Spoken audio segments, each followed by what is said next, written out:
Welcome back to Nerdrotic. Welcome back, Patreon. Patreon is the news of the day. Right before I got started, hang on, I just had a comic book collapse there. We can't have that. Okay. Right when I logged in to Patreon, I saw something very interesting. I will share it with you all now. Now, we all know what happened with Sargon of Akkad. And he said something very nasty, but kind of, if you put it in context, it wasn't. I mean, it was bad, but it wasn't that bad. It wasn't worth him getting kicked off of Patreon for. And they kicked off Sargon of Akkad and a couple of other people, and there was a mass exodus from Patreon. I had people leave my Patreon. I had people asking me if I was going to stay on it. And if I do I support this? And no, of course not. But my channel was growing, and, you know, I have packages to send out, which I'm still sending out. And it turns out everybody's going to get everything before I leave to Italy in a couple weeks. So they used to take like 1%. Now they are a middleman. Okay, so you guys, you lovely people, donate to us, and, you know, they wanted to change it, you know, bump it up 1%, whatever, you know. I mean, the thing is, like, I could do this on my own website, but there's password protection, and there's a certain amount of protection on Patreon that it offers, and I understand that. I just don't know how they burn through so much money to the point where they need to do this. And it's 5%. It's going to move up to 8%, light, pro, premium, whatever. It looks like LinkedIn to me. And we all knew it was going to go this way. How I react to it is, like, if it gets this high, I can certainly do it on my website and actually not charge you guys as much. I don't think the only thing is, I don't think we could do the minimum $1. I think we'd have to do $2. So I don't know. I'm not leaving right now, but this is going to be a hot topic, and maybe it ends up not being that much. I haven't read all of it, and there's going to be some kind of online meeting, but the question has to be asked. If you had just suspended Sargon of Akkad, you wouldn't have this problem. Instead, you wanted to make a point and ban him. And believe me, he is not the worst person out there. There's worse people on Patreon right now. And if you're going to ban people for what they say on other platforms, you might as well ban them for, you know, everybody, because I'm sure everybody at some form in their life, whether it be in a joke or, you know, said the N-word or some other terrible thing. And, well, hell, let's just judge everybody on the past, on everything. And yeah, let's do it. Whatever. So that's that. It's been a crazy day. I was downtown getting a junior his passport all morning. That was fun. Let's get to the chat here. There we go.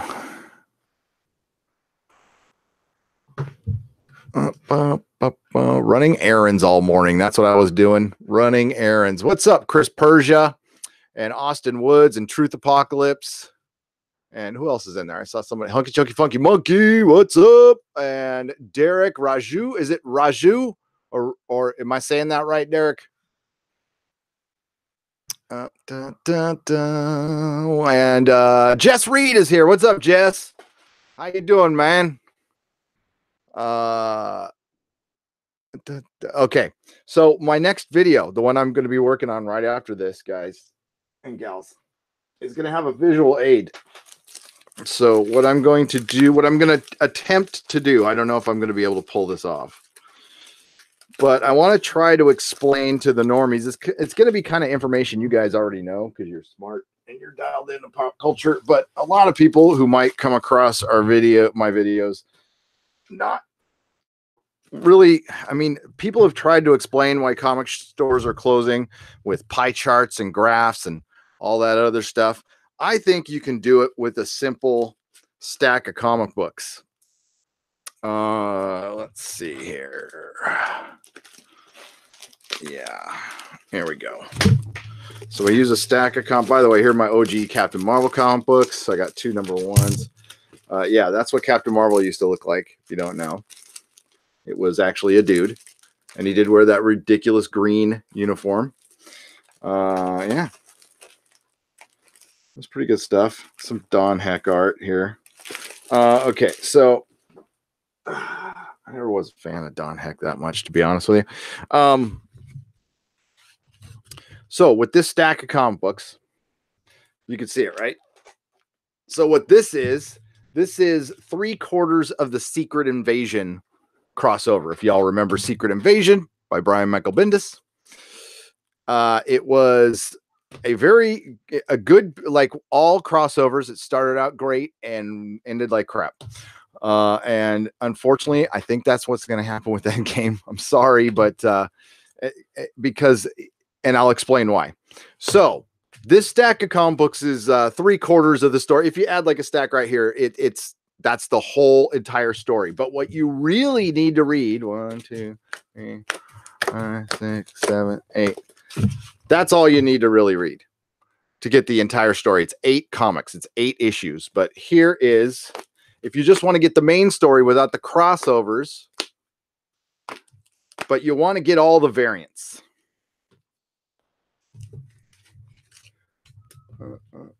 Did I get them all? Oh no, I see I've got my stack mixed up now. Hang on. There we go.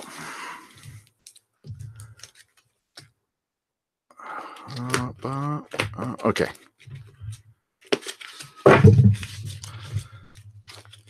So this is the main story with all the variants. And then these are all the crossovers. Totally unnecessary stories. You don't need any of these to read the main story. But as collectors, and most people do, they want to try to get you to buy this whole fucking thing, right? Well, within this stack are variants and variants and variants, and the real whole story is about this thick. So they get you to buy the same thing over and over again. And they used to do these crossovers once in a great while, and then it turned into once a year, and now it's twice to 3 times a year, and they've just burned everybody out. Everybody likes a good variant. Hell, I love a good variant, but sometimes there's shitty variants. Like, honestly, like this is a great main cover. But that's cool. I like that. Then we have the director's cut, which is like a special edition DVD, which is the same, except has a different cover, which is pretty good. And then some special features. And then the beat goes on. Then they start adding more variants. Like each issue had 4 variants, and this is before it got crazy. Nowadays, a number 1 will have 27 variants. Doctor Who did this too. Titan did 100 variants, or not Titan. Was it IDW? IDW for a 50th anniversary did 100 variants for Doctor Who. So that's how they're burning out the customers. Now, with the same example, I'm going to show you how Captain Marvel did well. So what the MCU is a crossover event. It's this. It's all this and all the crossovers. And it crosses over into a bunch of titles like Amazing Spider-Man, Thunderbolts, and they all have the Secret Invasion moniker on top of them, all right? So Black Panther. And what it does is it boosts the Fantastic Four. It boosts the sales of books, and sometimes they can introduce books, and they sneak an introduction in there, and then they try to go to management and go, hey, this number 1 sold hundreds of copies, and the management sometimes doesn't know, like especially Ike Perlmutter. Ike Perlmutter probably never ever read a comic book in his life. Doesn't know that. I don't know if you get here. Let's find one of the Captain Britain. We'll do Captain Britain and MI13. So within that stack, within this crossover, they introduced Captain Britain and MI13. It was a first issue.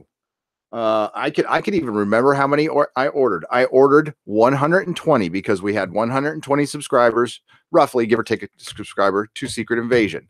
So I purchased one. Not everybody wanted the crossover, so it was more like 80. It's more like 80. So it was 120 of this, 80 subscribers for the crossover. So anybody who wants the crossover, I get them this. This sells like crazy. This sells like crazy. Minute the event is over, it dropped down to 5 subscribers. This is Captain Marvel. Captain Marvel is part of a big crossover. It was lynched in between. People feel like they need to go to get it. So the MCU has been able to pull off what Marvel Comics has been able to pull off for years, is getting people to buy what's called a Red Sky crossover. Now, it's industry jargon for when Crisis on Infinite Earths came out, one of the first major crossovers. There was a thing called a Red Sky crossover with, if any event from Crisis on Infinite Earths happened in another comic, it was considered a crossover. Well, one comic literally had just a red sky, which meant the coming of the Crisis. And that was it. One panel had a red sky, so they considered it part of the story, and they made somebody buy that whole extra comic, or they felt like they needed to. And that's what this is.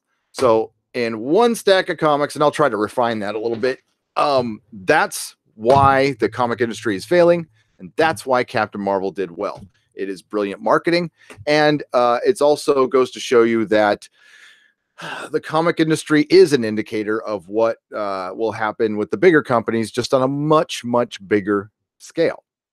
Now, the comic industry has no net. Disney has a net, so it's not going to crush Disney. It's not going to do anything like that. It'll just, that's how they will oversaturate, and the general public will someday get tired of it. When? I don't know, but that's it. And that's why the comic industry is dying, because they keep making people buy the same comic. Well, not making them. They can say no, but they saturate the market so much. And if you are a collector, it's cruel to the collectors, because the publishers know collectors have the collector mentality, and they're playing on that. And instead of harvesting it, instead of thinking about the long game, which Disney is not, and the company's not, because they are public. Anytime somebody goes public, I think it really it hurts your innovation sometimes, especially when you're in it's a creative field. I don't know about like Tesla and stuff like that, but as far as creative, you can't just crank out good stories all the time. It's not a machine. It's not a cookie cutter, but that's what it's become. So that's why the comic industry is burning, while the MCU is absolutely soaring and doing great. And it's one of the strongest brands in the world. And yeah, nobody, Warner Brothers, I can't say his last name, Kevin Tajihari, got busted having sexual relations with an actress. I don't know if they were inappropriate. Were they unwanted? Was it a Me Too thing, or was it it's just fraternization and you're really not supposed to do that? What? That's too bad. I mean, hey, if the guy was doing something he wasn't supposed to do, late. But if he was just having I know nothing about it. So, but that's going to hurt Warner Brothers. That's going to hurt Warner Brothers.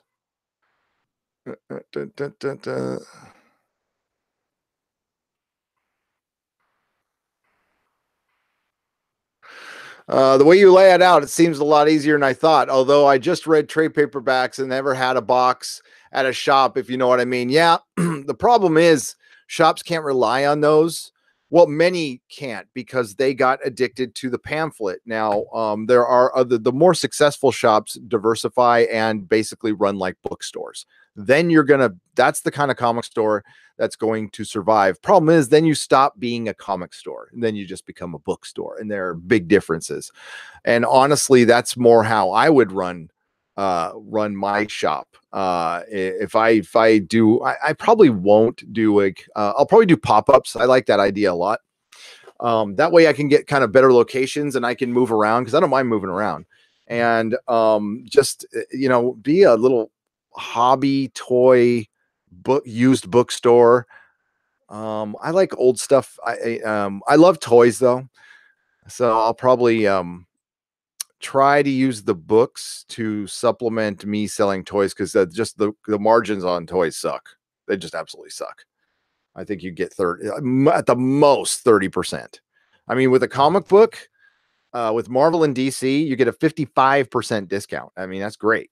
So if that's shit, if it's a $2 comic, I make $1.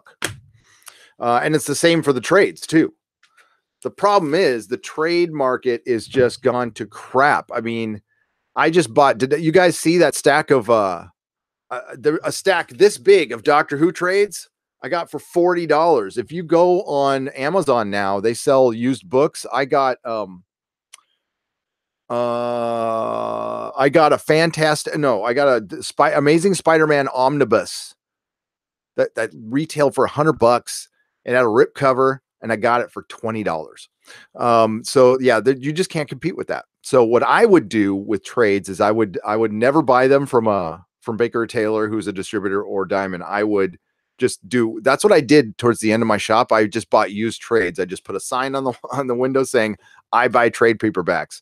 And then when they come in, I'm honest with them. I'm like, hey, I give you pennies on the dollar for these things. I mean, basically I come out great and you don't, but if you still want to do it, okay.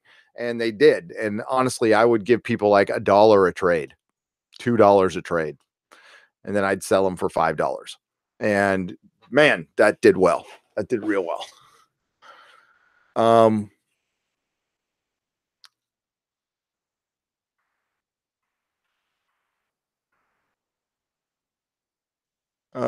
Damn, whoops.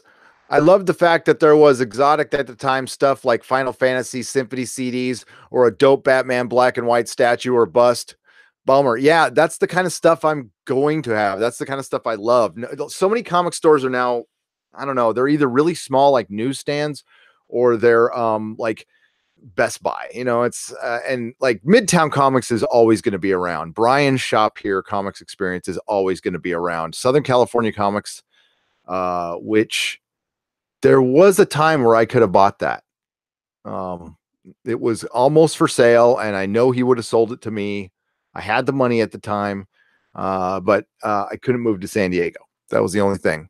Yeah, fuck Diamond. Fuck Diamond up its effing A. I hate Diamond. If you know anyone with any legal theory or interest in taking them down, I'd love to know about it. Austin Woods, I have actually discussed this in length with my attorney for months. And there is a couple of ways to absolutely take them down because they are a monopoly. And it just takes the will and the money. And nobody's ever had either, because that would kill the comic book industry overnight. And then you would be known as the guy or gal who killed the comic industry. People might not like you. You might actually get like real death threats over that. So I'm like, maybe not. But if we had somebody who was willing to come and replace it, but there isn't. Honestly, the Indiegogo thing is going to probably be the future. The thing is, that's not going to be enough to support a comic industry. I know I like EVS. I respect EVS. And I think his model is great for bookstores. And I think maybe that's the future is we just forget the pamphlet. We start doing big, thicker books. But the thing is, even if unless it's 100-page book, it's going to get consumed too quick for somebody to be willing to wait a year for the next one. If you just come out with a 50-page book, and I don't know, it could be slick as AF. It could be the best effing book you ever read. But if it takes another year to get the other one, you're just going to forget. You're going to have all the attentions in the world. You're going to go, I can't wait to read the second one in 1 year. If you want to treat comic books like fantasy novels, then you're going to have to make a big ass fantasy novel size comic book. You're going to have to make a comic book like that thick. It'd have to be omnibus size. Excuse me. And then you could come out with one of those every couple of years. And I think that would definitely work. Treat it just like books. But part of what's been keeping the comic book industry afloat is the habitual nature of it and nostalgia.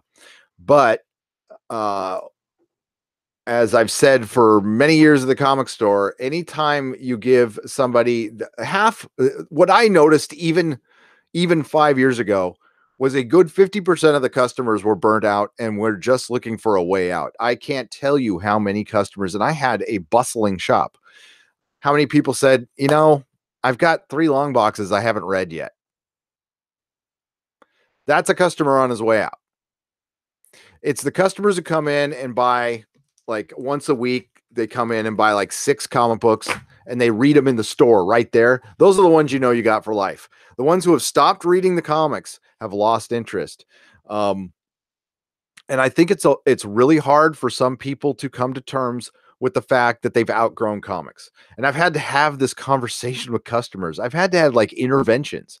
Like, I mean, like, because I care about these people. I'm like, you are buying way too many comics and you're not reading them. You know, I'll find you a good stopping point.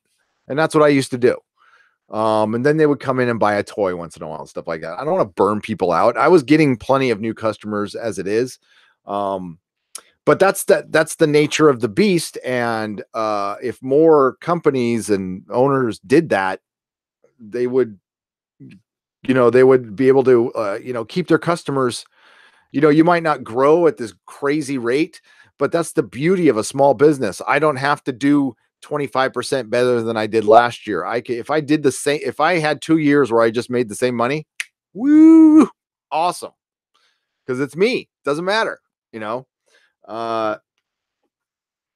and when we lost just our cool little niche club to the big boys, it's really, to me, it wasn't worth the price. Would I trade the MCU for the comic industry? No, hell no.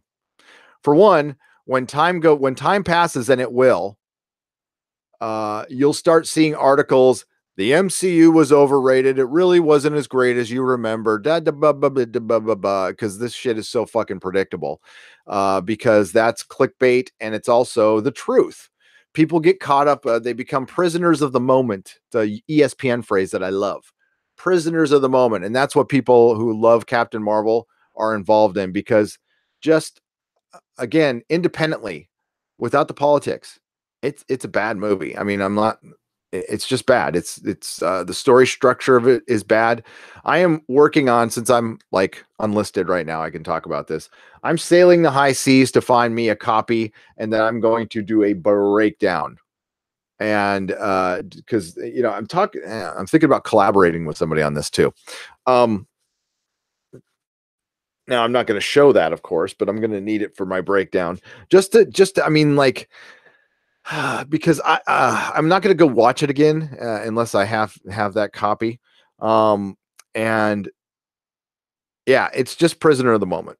That's all. I mean, I'll say it's average. I can completely concede people like it better than I do, and that's fine. But it's certainly not worth all the kerfuffle around it. But it's more than that. It's more in the movie, like I've said in my videos. And nostalgia is powerful, is so powerful. Look, it gets me. I mean, I'm speaking from experience here. I'm not saying I'm above this at all. I am currently in it. So, and I don't think I'll ever get out. I've been like this all my entire life. So, it was actually freeing to accept it. Because it used to bug me a long time ago. It used to bug me until I started flying my geek flag with pride. It's just like, fuck it. I like comic books. And it sucked. My first wife hated them. All right, let's get through some chat here. You guys are brilliant. I'm down with signing up for your website and paying through there. Always good to know there's options. Thank you, Ewan Murray. Yeah,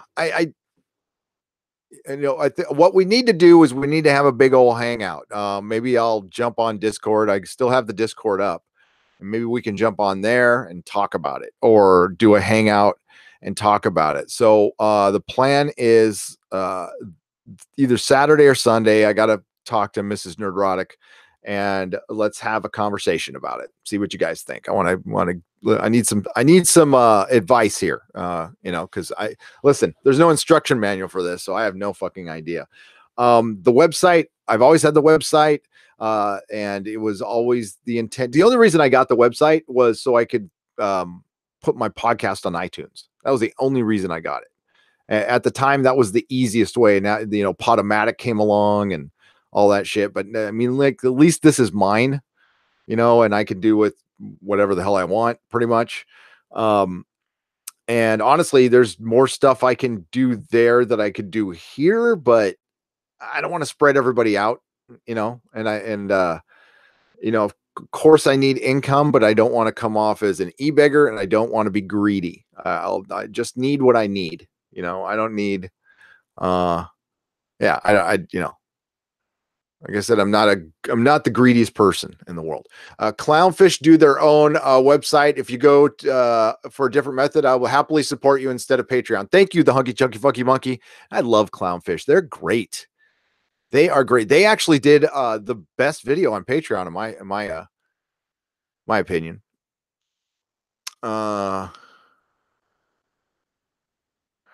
I may be dropping some of my subs. Content is not worth my sub. Some of it's not. Yeah, it's really. Yeah, Jess. If you don't want it on your feed, I generally have not unsubbed to anybody. I sub to a lot of people. You should see my sub thing. It's fucking huge.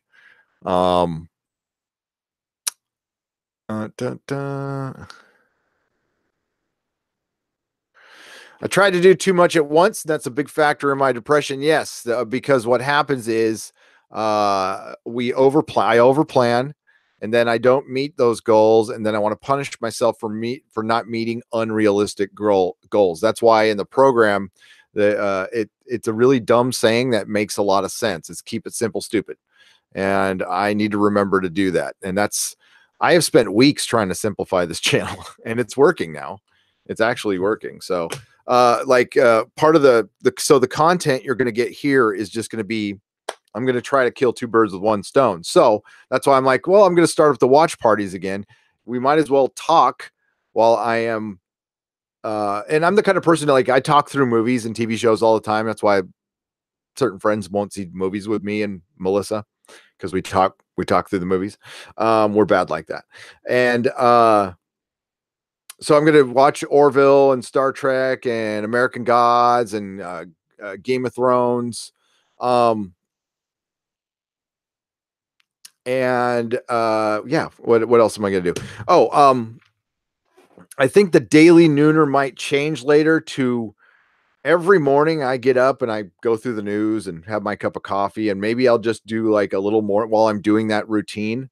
Before I go to the gym, I just do half hour, 45 minutes every morning here of just like us going over the news and seeing like, hey, should I do a video on that? And should I, save this for the live stream and stuff like that. I think it'll be fun. And it kills two birds with one stone because the live streams really like carve out a lot of my day. Just Reed, you don't need to see Captain Marvel. It's absolutely unnecessary to see for Endgame. Honestly, Ant-Man and the Wasp was, as much as I didn't like that movie, that was extremely necessary. With the whole quantum and the snap at the end. Let me get up here. Yeah, it's too much nostalgia. No new blood in the shops. I only get what I can read that week. If I can't or don't want to, I drop the book. That's smart. So much money is wasted. By me, like on books I was never going to read, or subscription services I forgot about. It's kind of like the pay. Remember the payphone? Remember, it was 20 cents for a phone call, but everybody had used a quarter, but they never give that nickel back. Nickelback. Is that where they got their name from? Andre Merrick, I would love to collab with Mahler on a breakdown, but he's like on a different level. He's like on a really crazy level. And plus, it must take him forever to edit his shit. I mean, forever. Those Star Trek and Orville breakdowns take me 6-7 hours. Yeah, they're grueling, especially when it's Star Trek. Orville, it's great because I the time flies. Star Trek Discovery, I'll be honest with you, it's wearing on me. I mean, I'll probably finish it, but it's wearing on me. It's fucking wearing on me.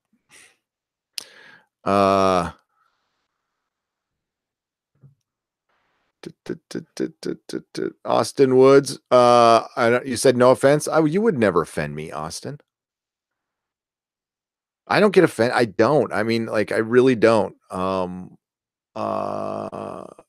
yeah. I'm gonna do subscribe star Chris Blake. And and the t-shirt. I know I've been promising this forever, but I finished the design this morning. So they'll be on a Teespring. Hey Matthew, I spelled your name right on did you see it at the end of the last video? I spelled your name right. Sorry about that, pal. What's up, Aiden McGurr? Aiden McGurr. So yeah, we got a lot of people here. Definitely, yeah. Andre, I'm gonna reach out to Mahler. It's weird. We're approaching 56,000 subscribers. I still feel like I'm at 1,000 subscribers. It's a little harder to read the chat, but I don't feel any different. And that's good. That's a good thing. But I'm going to start reaching out to people. So Friday Night Tights is going to get real fun, folks, because I think I can halfway talk some of the guys. We're going to have a rotation of people in Comics Division as a permanent host.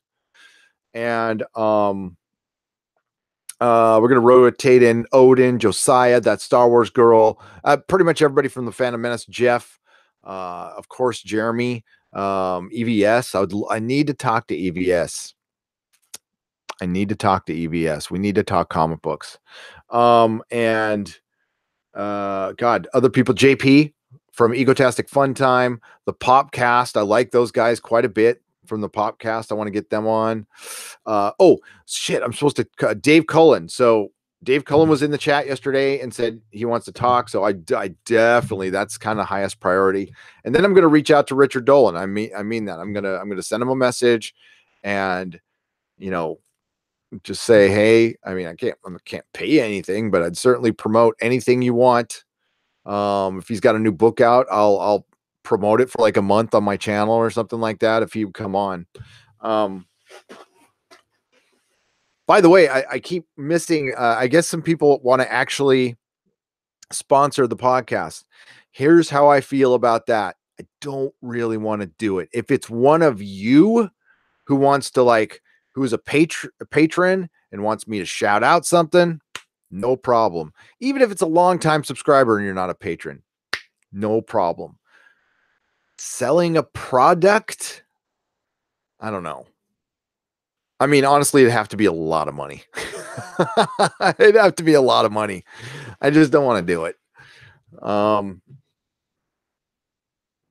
guess it's the old punk rocker. Now, you don't have to ever retract messages here in the Patreon if we misspell stuff, and we're all friends here. Unless Matthew Matson was going, you still spelled my name wrong, you dumb motherfucker.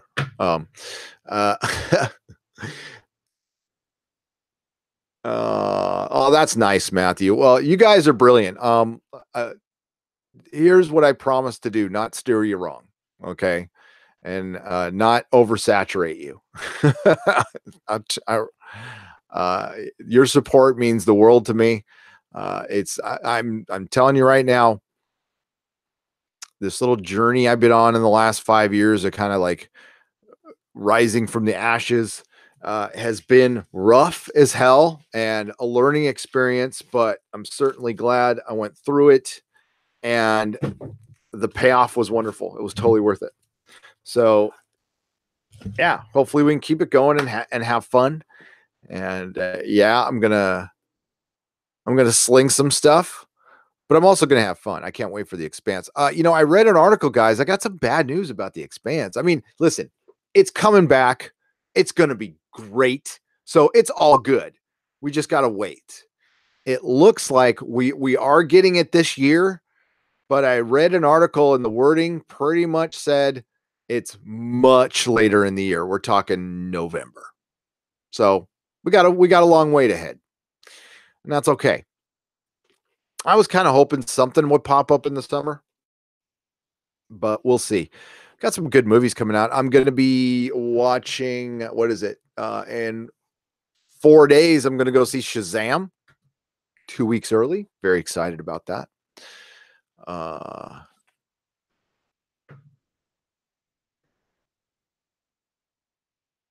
Oh, thanks, Austin.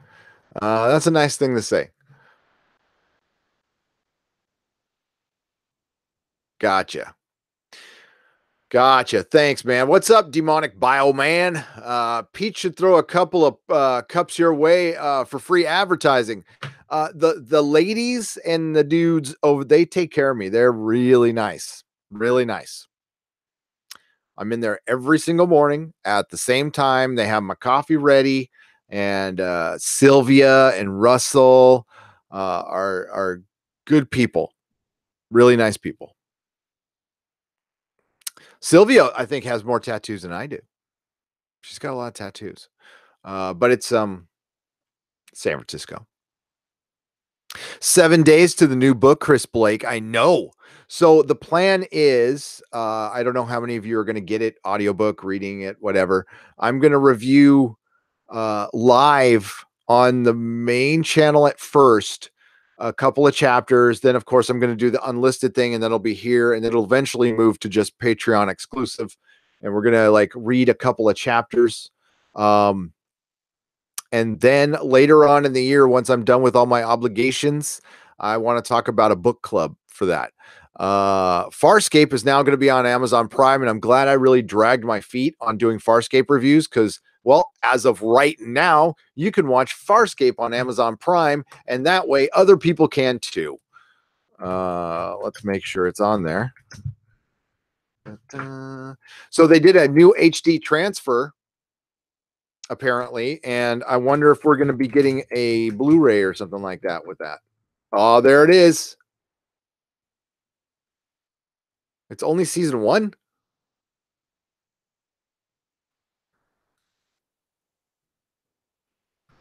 Oh wait, nope, all seasons there. Oh yeah, let's see how this looks. What do you mean not available, jackass? Oh, huh?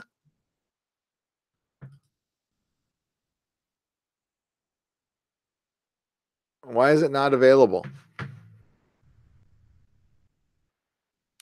It says currently unavailable. Why did they lie to us? Today is the 19th, and it was supposed to. Where? There it is. Watch now. Okay, so it was okay. I got you. There it is. I'm waiting for it to load, and we're going to see what it looks like. The invitation was for all of you. That's not a very good transfer.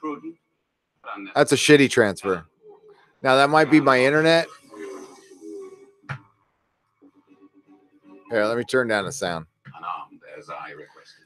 Unarmed as I requested. God, she's hot. Oh, I love her. Rah. Man, that's my kind of girl right there. There we go. Let's watch. Come on.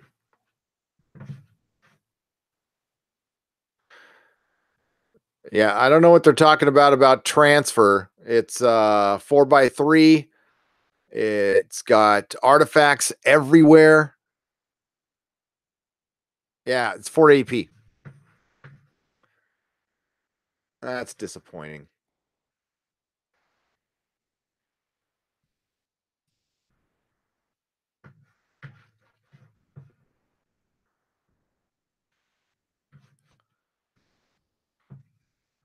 I mean, I'm glad it's there. Screw it. I mean, like, I'm not gonna.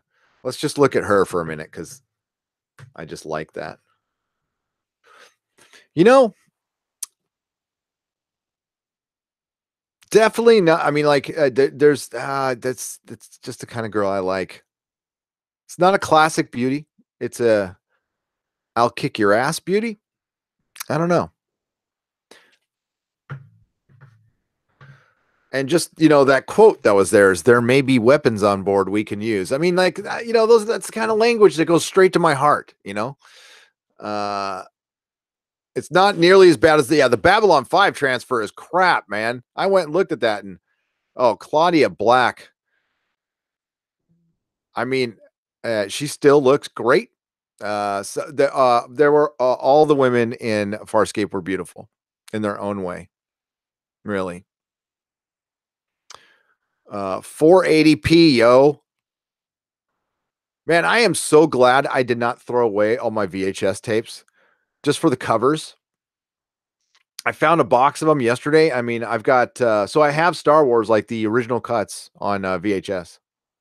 I got to go dig it out, but you guys remember at Costco about 15 years ago they sold this you could burn your VHS to DVD. You guys remember that thing? And it was like $150. I still have mine. So I'm going to use it to burn all my VHS. I burned the Max. Where is it? Hang on. I'll pull it out. Why are you not plugged in there? As a matter of fact, everybody, remember when I talked about doing the audio theater on the website? I'm going to do that. So what you guys will get, and only you at Patreon will know this, is I'm going to start putting up BBC audio dramas and I have tons and tons and tons and tons of audio dramas. I love audio dramas. So some of them are out of print and gone. I'll put up some Big Finish stuff. I have everything Big Finish. But I have like the BBC Spider-Man, where the music is by Brian May of Queen. And it has a bunch of English people trying to do New York accents, and it's hilarious. But yeah, so I have all these. That's Fleischer. Hang on. Huh. Spider-Man TV show. Spider-Man TV show.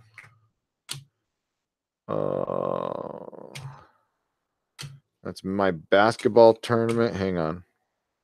There it is. So I'll put up the Max. I'll give you a secret page for the Max. I'm sure you can find it on YouTube now. Love the Max. And I also have Spawn, so I can give you guys Spawn. So the first audio drama, what do we want to do for the first audio drama? I think we should do Dirk Gently. The fully cast Dirk Gently. So I will throw that up. It'll be a secret page. I'll put it up the link, kind of like we do the Expanse thing. Please don't share it. Or if you do share it, make sure they're a very trustworthy source that won't share it themselves. Yeah, only DVDs. I know. There is the 15th anniversary Blu-ray, and it's good. It's quite good. But this isn't the transfer. Well, honestly, the transfer on the Blu-ray isn't great. It's kind of like Firefly's Blu-ray transfer, which isn't really a transfer at all. I actually know the person who transferred it, and it's not really real high def. So if you guys remember John Reed, Matthew, were you around when John Reed was our co-host? It was over a year ago. So John Reed works in compression. He worked at Netflix in the early days. He helped build the ultraviolet thing that you see on your Blu-rays. He helped build that, and he was one of the people who laid down the foundation for D+, Disney Plus. Yeah. Yeah. So he's the guy who worked on Firefly.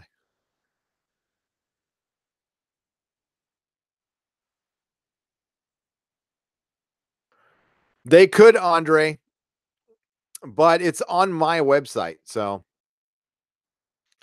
and it's a hidden page that won't be accessed by everyone. And with audio dramas, I'm worried less. I'm going to do obscure stuff. Worst I would get is a letter, and then I'd stop. Yeah, it's D+. That's what it's called. Disney Plus, D+. John Reed was before your time. Yeah, it was 2 years ago, I think. 2 years ago. All right. Let's stop looking at Claudia Black.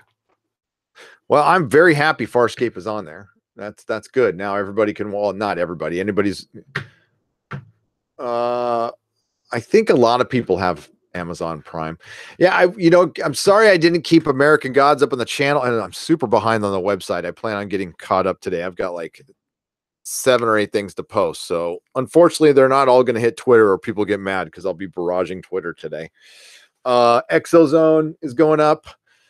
The podcast and the one from last Friday is going up today. Yeah, that's the plan today. Put out that video. Dennis left November. I think November. It's been months now. Yeah.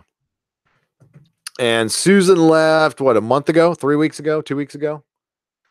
And now Comics Division, but Comics Division is just a co-host on the show. He's not like, yeah, he's just like a guest host. Nobody will ever be part of the channel again other than me. It is a solo effort.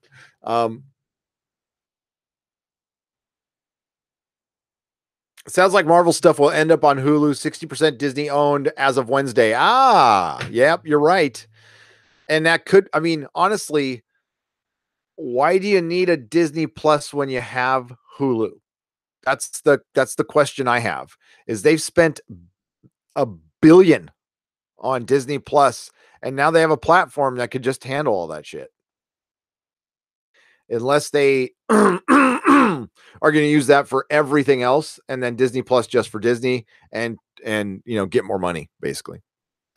Have you seen the Dateline Hollywood article about Mount and Romaine are gone after season 2? Also, Mount and a director has physical confrontation. Mecca posted a vid on it. No, I didn't.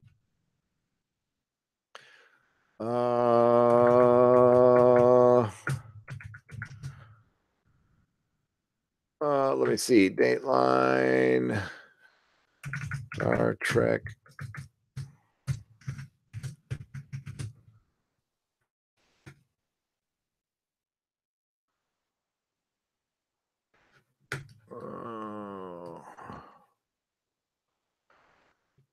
Oh boy.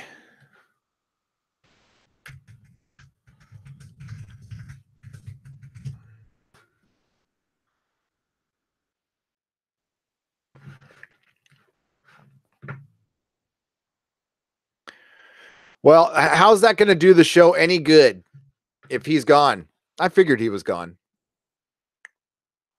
Oh, fuck. Come on.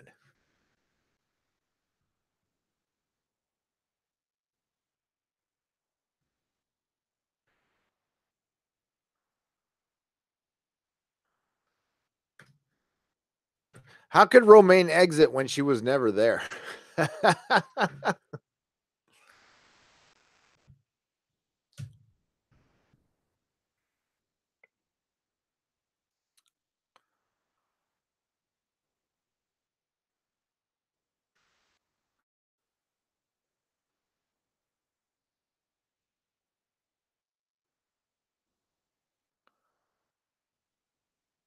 Hang on, I'm skimming this.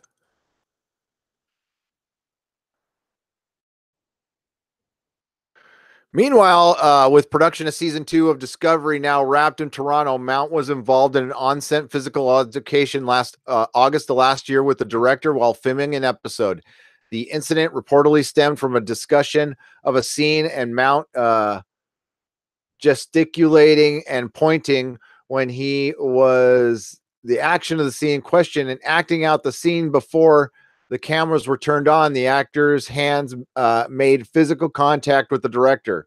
Quickly after the incident occurred, it was reported by the production to CBS HR, which reviewed the matter. The department spoke to all parties involved, including Mount and the director, to determine what happened. Based on all discussions on the inquiry, the incident did not result in any disciplinary action against the actor. Even before HR got involved, Mount apologized to the director and working on the episode continued. The incident is said to have zero to do with Mount leaving Discovery. One source close to the production told Deadline, "We would love to find a way to work with him again." How could they not find a way to work with him again? No word yet on what will happen and how this could work as Discovery moves more into traditional Trek time. Oh, what? Oh, now I got to do a video. I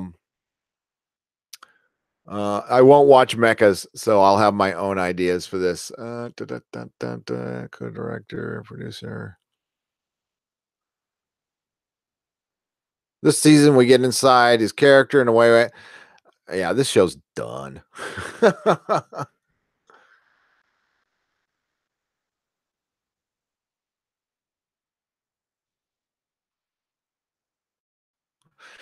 Yeah.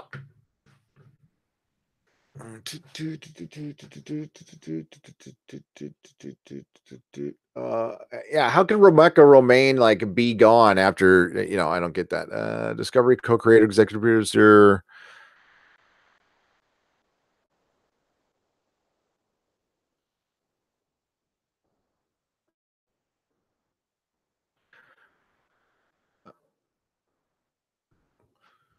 Wow. So I will stand by my prediction that season 3 will be like 5 people on a bridge for 8 episodes.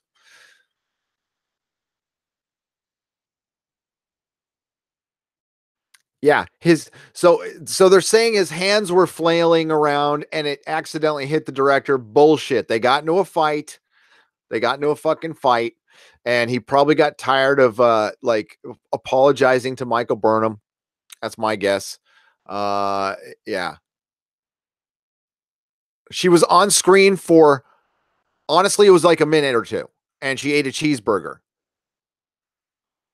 I mean, that's like saying the guy who blew snot all over the Mansplainer is leaving the show. Yeah. Actually, I can tie this in. Oh, that's good. I can tie this into another article. So it'll be, yeah. I try to have a different slant, especially when other people have done videos, but I've got my different slant.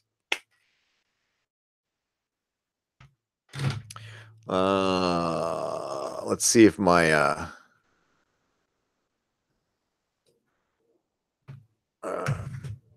let me talk to my insider real quick. By the way, you guys know that we all have like the same insider, right?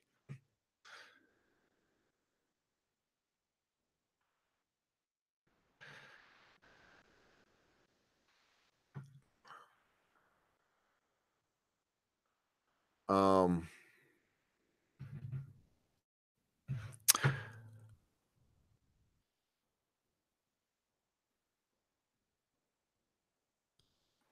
okay, so they're rushing Picard production because CBS is about to shut this motherfucker down. Oh, that's funny. So this motherfucker about to be shut down. So here's the deal. Remember when I read on the live stream yesterday about Winona Earp getting picked up? Then all of a sudden it had no funding. You're going to start seeing this more and more. Back when shows used to get canceled, there wasn't this constant barrage of news, and they usually don't announce a show is canceled. They just say, "Oh, we're not picking it up." It's kind of like fixing the glitch in Office Space. So they picked up season 3 because they're doing it with the current management.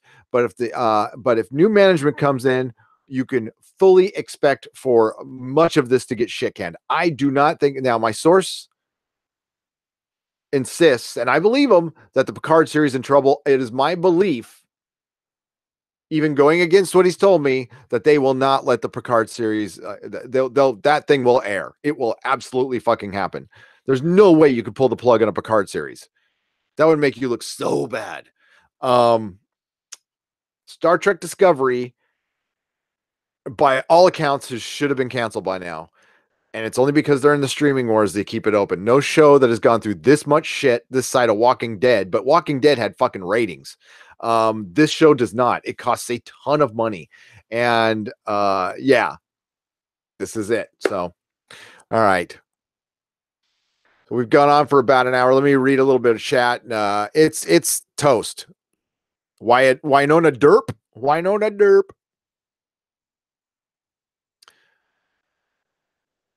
Oh, my wheels are totally rolling right now. Can't you see the fucking steam coming out of my head?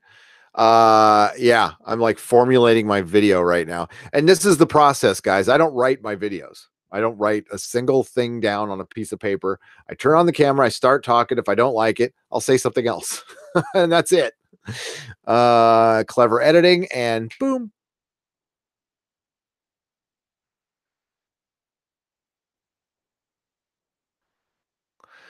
Okay, everybody. I'm gonna now I have 2 videos to do, so I'm gonna dip out. I'm going to schedule a hangout, whether it's going to be on Discord or Hangouts. I'm not entirely sure. I haven't even been on my Discord in a month, 2 months. So hopefully it's not filled with craziness. I doubt it, but, and Cato Rowan's over there. He's keeping an eye on it. At least last time I checked, he was. And I will be back here. What's today? Thursday. So Thursday at about 12:30, something like that. Thank you all for coming in, and go watch Farscape if you can. Chris Blake, Truth Apocalypse, Jess Reed. I hope you're doing better, my friend. Austin Woods, Chris Persia, Demonic Bioman, Aidan McGurr. I just like saying that. Aidan McGurr. Did I forget anybody?